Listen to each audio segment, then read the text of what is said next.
Congressman Rodante Marcoleta provides an in-depth explanation of the first part of the 7 articles of impeachment filed against Vice President Sara Duterte.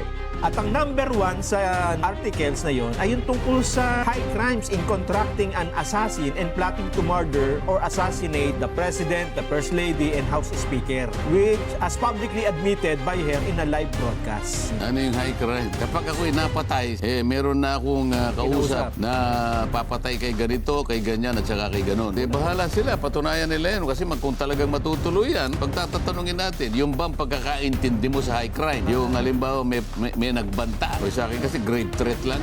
Grave threat, parang pinsang buo ng jaywalking yun. Pagka ako'y napatay, nagsisilbing parang kasiguruhan niya yun. Kaya huwag niyo akong papatayin. And asked about what are the examples of high crime. Ay, kamukha ng treason, yung mga ganyan. Kapag pinagkanulo mo na yung buong kapakanan ng bansa mo, yan ang mga ganyan, yung mga high crime.